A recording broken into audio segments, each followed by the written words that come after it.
Alright lads, so post-election voting has officially started.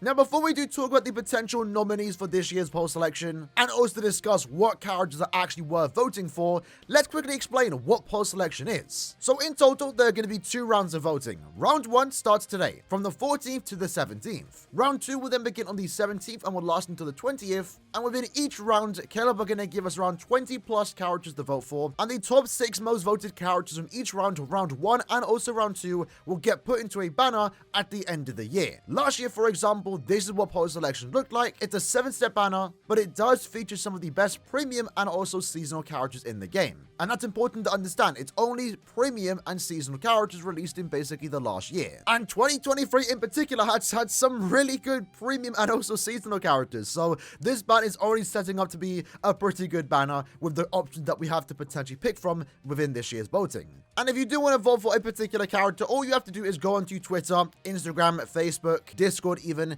and just interact with the image. Like the post, retweet it, share, upvote it on Discord. Those are the ways to submit a vote to potentially get a character in this year's post election. Having a look at the characters that we can vote for, since all the round 1 characters were announced this morning, we can easily separate the characters from round 1 and also round 2, so we know what to expect in the coming days when round 2 does officially begin. As you can see in the red category, that is round 1, and then in the blue category, that is round 2. Remember, 6 characters from each round here are going to get put into this upcoming post-election banner. I will say though, I'm actually quite happy with how Caleb splits up the characters from round 1 and also round 2. That was one big thing going into this post-election voting, before it even got announced today, was if they put all the good characters in one particular round, we're going to have to pick between 6 of them. The hope was that they would split them up evenly, so we have a good set of characters to pick from in round 1 and also round 2, which overall would make the banner better, and it seems they pretty much did that. So having a closer look at round 1 characters, we split up the characters in categories to make it a lot easier on what characters are worth voting for, or more so, if you do vote for them, what do they offer on your account. In this case, from top to bottom, we have the anniversary characters. For this round, they included 8th Anniversary White and also the 2 Remake Anniversary characters, or more so the renewed characters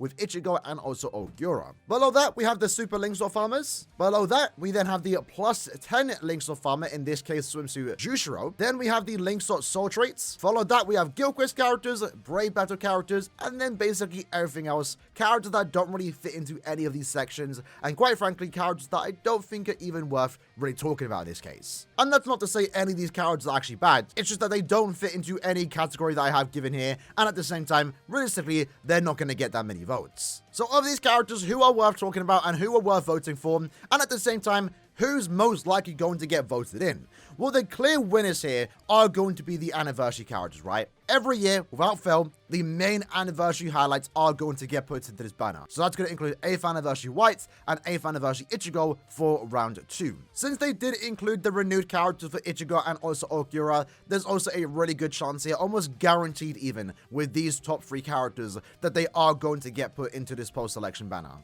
Not only are they anniversary characters, they are also some of the best and most valuable characters in the game for many different game modes. In White's case, obviously one of the best mind characters in the entire game, really good in Guild Quest, just really good in any piece of content you put him against. Ichigo being a remake of a really cool design, Quincy Ichigo, one of our first original Ichigos back in 2018. This character in particular though is just really good in, again, any piece of content, one of the best technique characters in the entire game, and also really good in Limit Breaker. Renewed Aaroniero, another very solid PvE character, more so highlighted in Guild Quest content in a week where there isn't that much competition, that being the Ranger Sparta Guild Quests. And he's also really good in Arena. So these 3 anniversary characters are basically guaranteed to get put into this post selection, and it is worth voting for them. Below that, having a look at our Super Linksword Farmers, Akon and also Aaroniero, I'm gonna be honest, they're not gonna get that many votes. They're premium, and while it is true they are valuable to have, they are Super Linksword Farmers at the end of the day.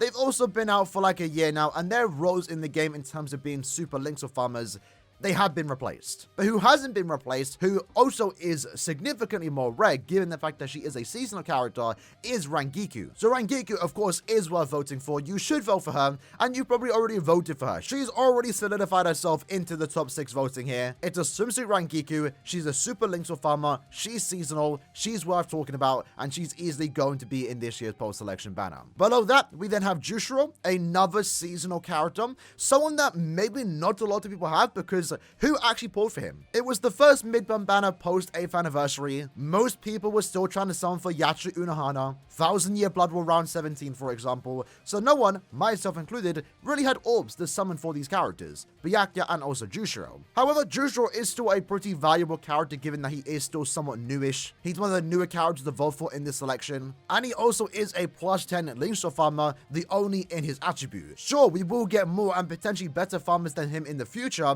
but as of right now, at least for this post-election voting, he is the only plus 10 link shot farmer here, so he's potentially worth your vote. I don't have him, I'll be voting for him. Below that, we then have our link slot soul traits. Now, Gantenbane and also Momo are all valuable soul traits. They are premium though, and at the same time, not the most popular characters. More so Gantenbane really, even though everyone understands the value that he does bring, since he is a plus 5 power links up potion soul trait. At the end of the day, it's Gantenbane. Who cares about Gantenbane, right? Momo is actually getting some votes, but I don't think it's nearly enough to get into the top 6, especially given the fact that she is premium, and she has been out in the game for around 7 or so months now. She's already been seen as fillers. In fact, she's already coming out into a banner later this month in Ikaku's individual banner. Sun though, she is also a seasonal character, so she is technically a bit rarer when compared to premium characters. While Sun has been put in a few banners too, I myself have put her a few times already. She is still, most importantly, a link slot soul trait. She's seasonal, you might not have her, you might want to vote for her. Below that, we have the Guild Quest characters. In particular, Tsukishima, Renji, and also Yukio are really good characters for Guild Quest purposes, but realistically, I don't see much of these characters getting any votes. The most voted character here is probably going to be Renji, but considering our other options here, I don't see any of these characters getting into the top 6. And I guess lastly, below that, we have Brave Battles. In this case, our only Brave Battle character, one of the better ones, and a character that even if you have him, might be still worth voting for, because in Brave Battles, you do want to kind of have dupes. It makes it easier for you to beat other people's teams. Ishin is one of the better Brave Battle characters in the game. He's overall just a very solid normal attack dealing character that you can also use in Guild Quest content. He's pretty good, and it seems like most people also understand that too, because he is one of the more voted characters in this particular round of voting. So let's have a closer look at that, right? Who are the top 6 characters in round 1 currently only 3 hours into the voting? I can't provide any numbers. We'll collect that data once the voting is officially finished. But as of right now, even a few hours into the voting, there is still a trend that you are seeing amongst most of the social media platforms on what characters are getting the most votes. So as already stated, 8th Anniversary White, Renewed Ichigo, and Okura are solidified in the top 6 already. Alongside that, Swimsuit Rangiku is also in the top 6. I would say those 4 characters in particular are guaranteed to be in this year's poll selection banner. It mainly comes down to the 5th and 6th slot, where it's either or. Now, the 5th slot, as of right now, looks to be going to Maid Sun. She does seem to have more votes when compared to the 6th character slot, so there's a good chance she is going to stay in the top 6, but you never know how the voting might go. It might change up over the next couple of so hours. Now, in number 6, we have Swimsuit Jushiro. But I do want to also emphasize the fact that it's very close as of right now, whether it's going to be Swimsuit Jushiro or Ishin. Both of these characters have very similar numbers, and while I haven't, compiled all the data as of right now, it's only been a few hours, just from a quick glance at social media platforms, 6th place as of right now seems to go to either Jushiro or Ishin. It's either or. So I guess if you wanted to vote for a character, the 3 most important characters to vote for is Sun, Ishin, and also Jushiro, because these are the 3 that are really battling out for the number 5th and number 6th slot. You could continue to vote for Rangiku, 8th Anniversary White, and the renewed Okura and Ichigo too, but they've already solidified themselves in the top 6. The votes that really do matter are for Sun, Ishin, and also Jushiro. So I guess the main thing to take away from this video is that 6 of these 7 characters on your screen are going to be in this year's poll selection. Who will the 6th character be? Well, that comes down to the voting over the next 72 hours. And I'm actually really fine with that, honestly. The renewed Ichigo, Okura, Anniversary White, and also Rangiku were the 4 characters that I did want to see in, and the 4 characters that I could see actually get into this year's poll selection. Jushiro, I really didn't think much about, to be honest. I didn't actually consider him being in the top 6, but I wouldn't mind it. He's a good, valuable character. I don't have him. No one's really had a good chance to pull for him because he came at a terrible time right after the 8th anniversary. Ishin, I have him, but I don't mind him being in there because he's a good, brave battle premium character, and I want to get him 5-5. And then Sun is the character that I'm least excited about of these 7 characters, but at the same time, I do understand the vibe that she does bring, and she's overall going to be a solid character if she does get put into this banner, right? Especially for those that don't have her. And it's also important to remember too, I probably should have mentioned at the start of the video, is that the post-election banner that we do get at the end of the year does eventually become the new beginner banner for new players starting in 2024. So we're not only voting for post-election, we're also voting for a new beginner banner for new players starting the game in 2024. So we don't really want to make any mistakes here, voting for a character that shouldn't get put into it.